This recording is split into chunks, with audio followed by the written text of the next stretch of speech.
नाज़रीन, आदिलपुर में चोर पौरियत के घर में बकरियों और मोटरसाइकिल काहे वया।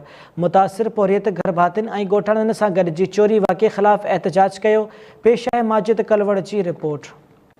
जी नाज़रीन, हूँ तो ज़िले घोटकीअ तरफ़ बदमनी बरक़रार है, मगर आदलपुर में भी चोरन घट न कई है। इन वक्त असीं मौजूद आहियूं आदलपुर जो मलक मौला में, जिते अमीर दीन मलिक के घर में नामालूम चोर घर अंदर दाख़िल थी करे घर में मोटरसाइकिल और 3 बकरियूं जेके चोरी करे फरार थी। इन वक्त जेके गोठाणा ने जेका मोहल्ले जा माण्हू आहिनि उहे सरापा एहतजाज बढ़ियल आहिनि। अचो तो गोठाणनि सां ॻाल्हि ॿोल कयूं, वधीक जो छा चवणु आहे। 20-22 ॾींहं अॻु मुंहिंजी में कढी आहे, मैंने असां इलाज में करे मोटाई वरी 22 ॾींहं खां पोइ साॻी घर जी भरिसां घर आहे, हिकिड़ा मज़दूर आहिनि, असां उन सां गॾो गॾु पाण बि रोज़ी कंदा आहियूं, उहे बि रोज़ी कंदा आहिनि। महिरबानी कयो, जाम सैफला खानदार जो, इकराम खानदार जो, जाम सैफला खानदार जो, आसिफ खानदार जो, असांजे तहफ़ुज़ जो, असांखे तहफ़ुज़ जो जेतिरो थी सघेव।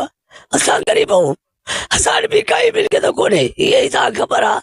ॻोठ वारनि खे ओड़े पाड़े खे सॼे ख़बर आहे त छा कंदा आहिनि माण्हू। असांखे सपोर्ट ॾियो आयो ऐं चोरी साईं जी मोटर जो नंढड़ा बचड़ा अथनि, खीर पींदा आहिनि, चांहि कंदा आहिनि। हाणे बकरियुनि माण्हुनि खे छा थींदो, महिरबानी करायो, असांखे जेको थी सघेव असांखे मोटायो।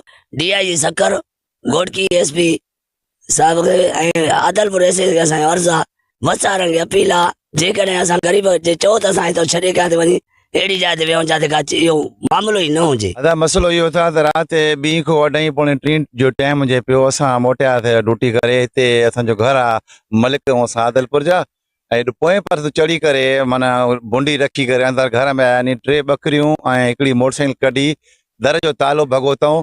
असांखे ख़बर न हुई, को सुबुह जो ख़बर पई असांखे, असां सां वॾी हिकु नाजाइज़ थी आहे। उन खां 15 ॾींहं पहिरियों असांजी भिक सां उनड़ बिरादरी उठानी, उन्हनि जी बि में कढी विया, जेको उहो बि 2 रुपया भरे करे माना उन पंहिंजी जान छॾाई। असां सां वॾी नाजाइज़ी आहे, असां वॾा ग़रीब माण्हू परेशान आहियूं, कमाए खाईंदा आहियूं। असां ग़रीबनि जूं बकरियूं मोटरसाइकिलां कढी विया नी, सम्झि नाजाइज़ी कयानी।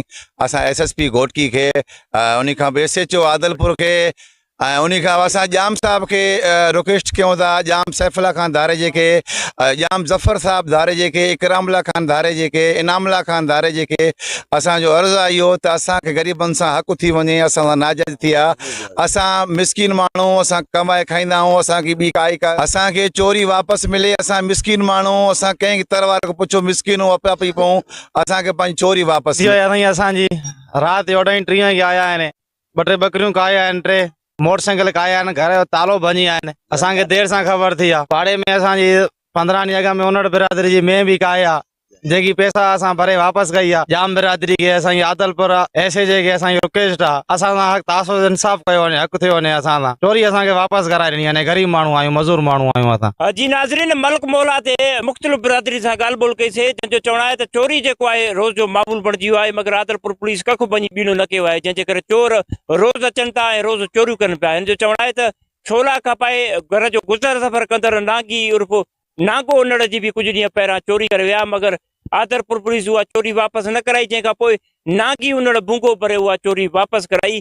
20 ॾींहनि खां बाद नामालूम चोर हिकु दफ़ो ॿीहर अमीर दीन मलिक जे घर अंदरि दाख़िल थी 3 बकरियूं ऐं 1 मोटरसाइकिल चोरी करे विया आहिनि।